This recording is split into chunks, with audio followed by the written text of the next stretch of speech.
8,209 school बंद हो गया, लेकिन आरएसएस का 10,000 स्कूल खुल गया। आरएसएस का होकर ममता बनर्जी बंगाल में सिर्फ नफरत की सियासत को पनपने का जगह बना के दे रही हैं। आरएसएस का 4,500 ट्रेनिंग कैंप बंगाल में चलता है सरकारी प्रीमिसेस में। ममता बनर्जी के नाक के नीचे सरकारी स्कूलों के ग्राउंड में आरएसएस का ट्रेनिंग कैंप चलाया जाता है। शेरगंज में खड़ी होकर ये कहती हैं कि वक्फ बोर्ड को लेकर कोई भी मुद्दा पर अगर चर्चा करना है तो दिल्ली जाओ, यहाँ पर उसको लेकर कोई रास्ते पे नहीं उतर सकता है, और जो अगर इस पर कोई कार्रवाई करेगा तो उसकी सबसे बड़ी दुश्मन मैं होंगी। तो ये धमकी किसको दे रही हैं वो रहेगा, तो उसके वार से बचने के लिए हम अपना ढाल तैयार कर सकते हैं। लेकिन जो आस्तीन में हमारे साथ सांप बैठा हुआ है ममता बनर्जी, वो हमको कब कहाँ किस हालत में डसेगा ये हम नहीं जानते। वक्फ अमेंडमेंट एक्ट के खिलाफ रास्ते पे नहीं उतर रही है। उतर कौन रहा है? हर पार्टी मुसलमान को आगे बढ़ा रही है। ये लड़ाई मुसलमान की लड़ाई बन के रह गया। वक्फ अमेंडमेंट एक्ट किसकी लड़ाई है? मुसलमान का। अरे ये संविधान की लड़ाई है। संविधान को खतरा है, संविधान पर को तहस नहस किया जा रहा है। उसको बचाने के लिए ममता बनर्जी क्यों नहीं आ रही हैं? उसको बचाने के लिए और जितने भी अपने आप को सेकुलर, संविधान के मानने वाले डेमोक्रेटिक पार्टी हैं वो खामोश क्यों बैठे हुए हैं? ये सवाल नहीं है।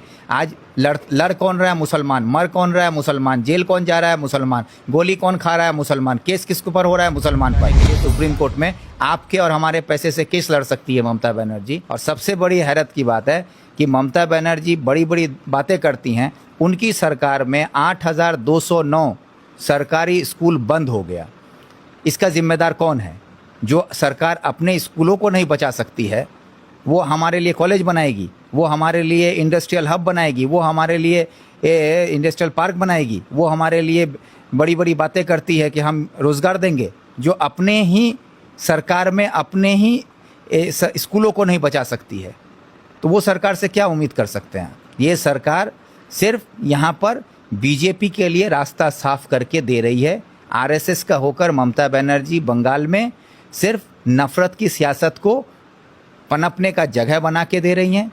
जो बीजेपी करना चाहती है, जो आरएसएस करना चाहती है, वो सारा काम ममता बनर्जी धीरे धीरे करके बंगाल में बीजेपी को और आरएसएस को मजबूत करने का काम कर रही है। सरकारी स्कूल 8,209 स्कूल बंद हो गया, लेकिन आरएसएस का 10,000 स्कूल खुल गया।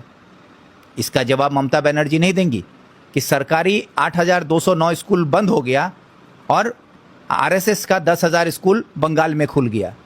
आरएसएस का 4,500 ट्रेनिंग कैंप बंगाल में चलता है सरकारी प्रीमिसेस में। ममता बनर्जी के नाक के नीचे सरकारी स्कूलों के ग्राउंड में आरएसएस का ट्रेनिंग कैंप चलाया जाता है, और ममता बनर्जी कहती हैं कि मैं बीजेपी के खिलाफ हूँ, मैं आरएसएस के खिलाफ हूँ। कब तक ये धोखा देंगी वो?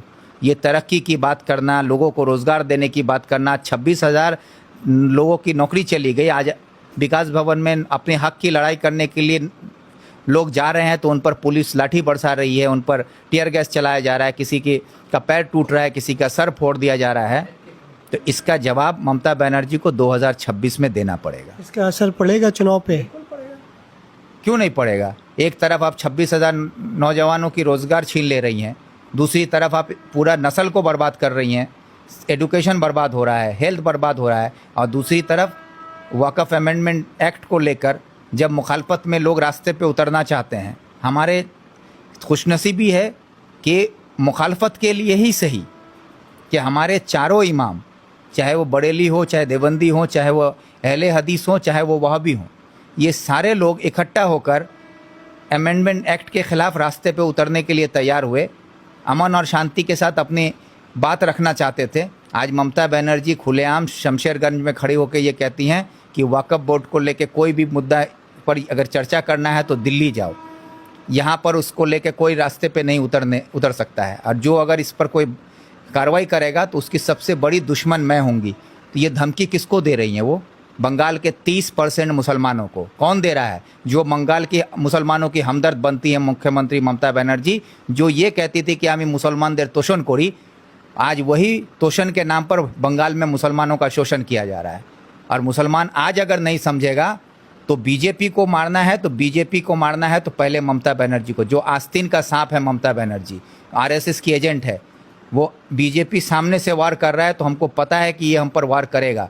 तो उसके वार से बचने के लिए हम अपना ढाल तैयार कर सकते हैं। लेकिन जो आस्तीन में हमारे साथ सांप बैठा हुआ है ममता बनर्जी, वो हमको कब कहाँ किस हालत में डसेगा ये हम नहीं जानते हैं। क्या आपको नहीं लगता वक्फ बोर्ड के नाम पर यानी वक्फ एक्ट को लेकर जिस तरह मुर्शिदाबाद में प्रदर्शन किया गया है, कहीं ना कहीं मुस्लिम युवक का भी नाम आया, वायलेंस में मुसलमानों का एक बड़ा रोल, मतलब उन पे ही आरोप लग रहा है।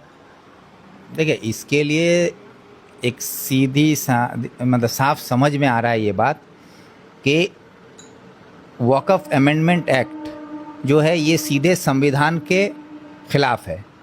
आर्टिकल 26 का वायलेशन है, आर्टिकल 14 का वायलेशन है, आर्टिकल 23 का वायलेशन है, 29 का वायलेशन है, ऐसे कई आर्टिकल को वायलेशन करता है ये कानून।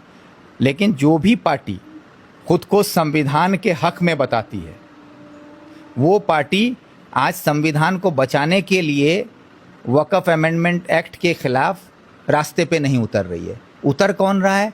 हर पार्टी मुसलमान को आगे बढ़ा रही है। ये लड़ाई मुसलमान की लड़ाई बन के रह गया। वक्फ अमेंडमेंट एक्ट किसकी लड़ाई है? मुसलमान का। अरे ये संविधान की लड़ाई है। संविधान को खतरा है, संविधान पर को तहस नहस किया जा रहा है। उसको बचाने के लिए ममता बनर्जी क्यों नहीं आ रही हैं? उसको बचाने के लिए और जितने भी अपने आप को सेकुलर, संविधान के मानने वाले डेमोक्रेटिक पार्टी हैं, वो खामोश क्यों बैठे हुए हैं? ये सवाल नहीं है।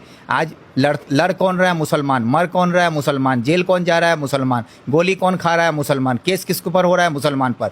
तो सारी लड़ाई मुसलमान लड़ रहा है और ये लोग सियासी रोटी सेक रहे हैं।